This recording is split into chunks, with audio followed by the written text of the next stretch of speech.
السلام علیکم، میں ہوں آپ کی پیاری رائٹر پگلی۔ میں امید کرتی ہوں آپ سب خیریت سے ہوں گے۔ میں ٹھیک ہوں الحمدللہ۔ آپ سب کی بے جائے اصرار پر میں نے خود آپ کے لیے PDF تیار کی ہے۔ میں کوئی پروفیشنل تو نہیں ہوں، لیکن اپنی طرف سے میں نے پوری کوشش کی ہے کہ اپنا بیسٹ دوں۔ کوئی غلطی یا کوتاہی ہو گئی ہو تو درگزر یا معاف کر دیجیے گا اپنی پیاری رائٹر کو۔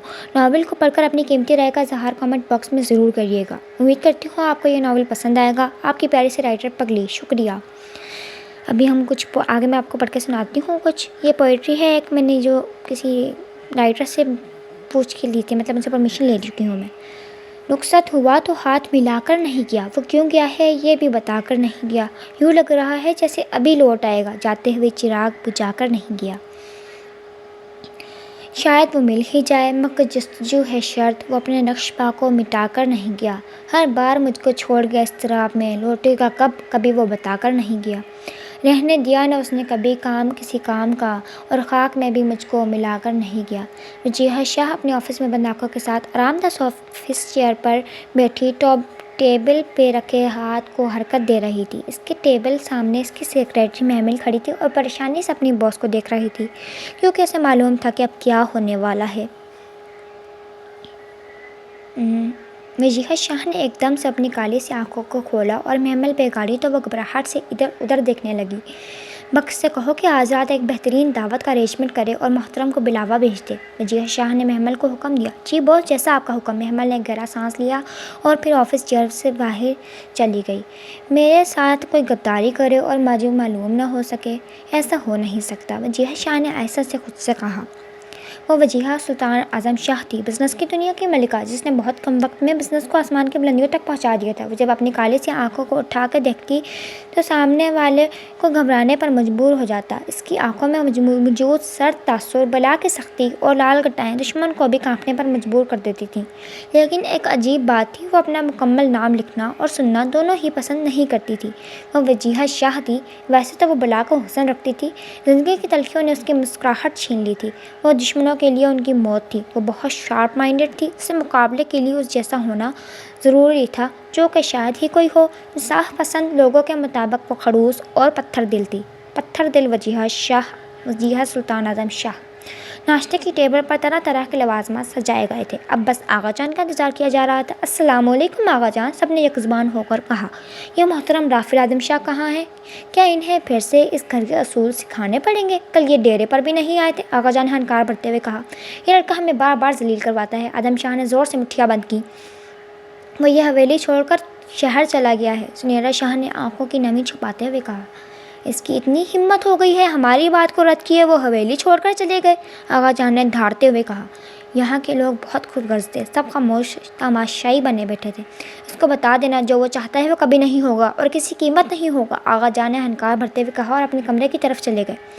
پیچھے زنیرہ بیگم کے آنسوؤں میں روانگی آ گئی تھی۔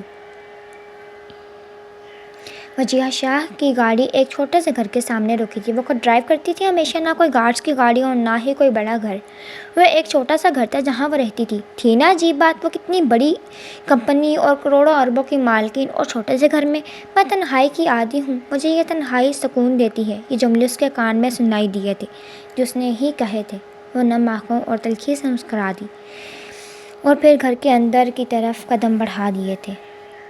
وہ ایک کمرے میں آئی۔ دراصل یہ ایک تہہ خانہ تھا جو کہ خود وجیہہ نے ڈیزائن کیا تھا۔ تہہ خانے تک پہنچنے کے لیے بہت شارپ مائنڈڈ ہونے کی ضرورت تھی۔ مجھے پتا ہے کہ میں زیادہ بھول گئی ہوں، لیکن روانگی میں بول گئی ہوں۔ تہہ خانے میں موجود آرام دہ صوفے پر بیٹھ کر ایک فول ملائی گئی تھی جو کہ فوراً ہی اٹھا لی گئی تھی، اور پھر دوسری طرف سے جو کہا گیا اسے سن وجیہہ کی آنکھوں میں انگارے آ گئے تھے۔ تمہارے ہوتے ہوئے یہ کیسے ہو گیا؟ وہ غصے ضبط کرتے ہوئے دھاڑی تھی، اور دوسری طرف سے شاید کچھ کہا گیا تھا اور اس نے بنا کچھ سنے کال کاٹ دی تھی۔ وجیہہ شاہ سے تم نہیں بچ سکتے، چاہے دنیا کے کسی بھی کونے میں چلے جاؤ حسن صاحب، وہ شیرازی بھی تمہیں اب نہیں بچا سکتا۔ یہ کہ وہ آنکھیں بند کیے صوفے سے ٹیک لگا گئی تھی۔ طوفا اٹھ جا، کب تک سوتی رہیں گی؟ دوپہر کا 1 ہو گیا ہے اور تیری صبح ہونے کو ہی نہیں آندی۔ شائستہ بیگم غصے سے اسے دیکھتی ہوئی بولی، جو ایک ہاتھ اور ایک ٹانگ بیڈ سے نیچے لٹکائے خواب و خرگوش کے مزے لے رہی تھی۔ یہاں پہ اماں سونے دے تھوڑی دیر، اس نے ویسے ہی لیٹے ہوئے کہا۔ اٹھ طوفا اٹھ جا، ابھی تک تجھے سونے کا ڈھنگ نہیں آیا، شائستہ بیگم افسوس کرتے ہوئے بولی۔ اسے تو جیسے کوئی فرق ہی نہیں پڑا تھا۔ بھئی مہاں ڈیٹھ، چل اٹھ جا، اب میں تیرے کپڑے نکال دیتی ہوں، جلدی اٹھ جا۔ شائستہ بیگم الماری کی طرف بڑھی۔ الماری کا نام سنتے ہی عطوفہ کرن کی سپیڈ سے الماری کے سامنے کھڑی تھی۔ وہ اماں میں آتی ہوں نیچے، آپ جائیں۔ عطوفہ اس کے کندھے پر ہاتھ رکھے انہیں الماری سے دور لے جانے لگی۔ رک، میں نے تیرے پرانے کپڑے بھی لینے ہیں، ماسی مانگ رہی تھی، تو جا نہانے میں کپڑے لے لوں۔ شائستہ بیگم یہ کہتے الماری کی طرف گئیں۔ اب بھی عطوفہ ان کو روک پاتی؟ شائستہ بیگم الماری کا دروازہ کھول چکی تھی، اور یہ کیا، سارے کے سارے کپڑے ان کے اوپر آ گرے تھے۔ عطوفہ دی تو کونڈ بجنے والی۔ عطوفہ نے جلدی سے اپنا رخ واش روم کی طرف کی اور جانے لگی۔ عطوفہ یہ سب کیا ہے؟ شائستہ بیگم نے بکھرے ہوئے کپڑوں کی طرف اشارہ کرتے ہوئے کہا۔ وہ امی، آپ کو نہیں پتہ یہ میرے کپڑے ہیں؟ عطوفہ نے اپنے سیدھا ہاتھ سر میں کھجاتے ہوئے کہا۔ شائستہ بیگم نے اسے ایسے دیکھا جیسے کہنا چاہ رہی ہوں کہ اچھا، مجھے تو پتہ ہی نہیں تھا کہ یہ کپڑے ہیں، تم نے میری معلومات میں اضافہ کر دیا۔ عطوفہ کا کچھ نہیں ہو سکتا۔ میم، آپ سے رافل آدم شاہ ملنے آئے ہیں، کہہ رہے ہیں آپ کے دوست ہیں۔ وجیہہ کی سیکریٹری نے کہا۔ آفس میں بھیج دو انہیں۔ وجیہہ شاہ نے ضبط سے آنکھیں بند کرتے ہوئے کہا۔ السلام علیکم، رافل آدم شاہ نے اندر داخل ہوتے ہوئے کہا۔ رافل، جو تم چاہتے ہو ناممکن ہے، تم کیوں اپنے ہی خاندان کی تباہی چاہتے ہو؟ وجیہہ نے اسے ضبط سے دیکھتے ہوئے کہا۔ جواب میں وعلیکم السلام کہتے ہیں لڑکی، رافل نے مزاحیہ انداز میں کہا۔ اور رافل ہے کیا جو مان جائے بات کو؟ رافل، میرا ضبط مت آزماؤ، وجیہہ نے مٹھیاں پینچتے ہوئے کہا۔ تم کیا چاہتی ہو کہ ایک اور وجیہہ شاہ بنے؟ رافل نے اسے سوالیہ نظروں سے دیکھتے ہوئے پوچھا۔ میرا معاملہ الگ تھا رافل، اس کا باپ اور بھائی ہیں۔ اس نے آنسو ضبط کرتے ہوئے کہا۔ نہیں ہے الگ، تم اس باپ اور بھائی کی بات کر رہی ہو جو روایات کے لیے جانتے بوجھتے ہوئے اسے کھائی میں پھینک رہے ہیں۔ تو تم مجھ سے کیا چاہتے ہو؟ میں کیا کر سکتی ہوں رافل آدم شاہ؟ وجیہہ نے دانت پینچتے ہوئے کہا۔ رافل نے مسکرا کے اسے دیکھا جو غصے اور ناراضگی سے اس کا پورا نام لے رہی تھی۔ میں کچھ نہیں کر سکتا، ان کے آدمی کی نظریں 24 گھنٹے مجھ پر ہیں، اور جہاں تک مجھے معلوم ہے میرے خلاف بہت سی سازشیں کی جا رہی ہیں۔ رافل نے اسے دیکھتے ہوئے کہا۔ تم ایک لڑکی ہو اور وہاں کے لوگ لڑکی کو بہت کمزور سمجھتے ہیں، لیکن تمہیں کمزور سمجھنا انہیں مہنگا پڑ جائے گا۔ آخر میں رافل کی شرارتی رگ باہر آ چکی تھی۔ تمہارا بیٹا مجھے ہمیشہ ذلیل کرواتا ہے، آدم شاہ پھنکارتے ہوئے کہا۔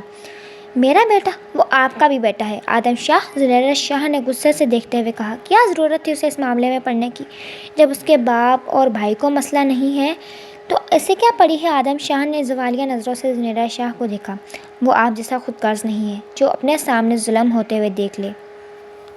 وہ رافل آدم شاہ ہے جس کے لیے روایت اور جھوٹی عزتیں کوئی معنی نہیں رکھتی، اور مجھے فخر ہے کہ وہ میرا بیٹا ہے، زنیرہ بیگم نے تنقیدی نظروں سے دیکھتے ہوئے کہا۔ آدم شاہ پینچتے ہوئے باہر کی طرف قدم بڑھا گئے۔ یہ سب کیا ہو رہا ہے؟ کیا میری بات کی ذرا ویلیو نہیں؟ حویلی کے ہال میں اس کی آواز گونجی تھی۔ کیا کچھ کہا تم نے؟ اس کے پیچھے سے آواز آئی۔ اس نے زور سے آنکھیں بند کی تھی۔ یہ آواز سنتے ہی مانو اس کی جان نکل گئی تھی۔ آواز گلے سے نکلنے سے انکار رہی تھی، ایک قدم اٹھانا بھی مشکل ہو رہا تھا۔ علی، کیا بہرے ہو یا گونگے ہو گئے ہو؟ ایک گرجدار آواز پورے ہال میں گونجی تھی۔ وہ آواز جان، میں کہہ رہا تھا کہ کتنی اچھی سجاوٹ کی ہے۔ علی نے اٹکتے اٹکتے جملہ مکمل کیا تھا۔ علی نے نہ چاہتے ہوئے بھی پچھلی طرف رخ کیا تھا۔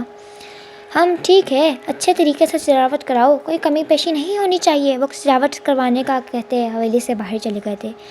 جان بچی 100 لاکھ ہو پائے، چلے علی یہاں سے بھاگ لے، اس سے پہلے آگا جان آئے۔ علی نے باقاعدہ اوپر ہاتھ اٹھاتے کرتے ہوئے کہا اور اپنی کمرے کی طرف رخ کیا۔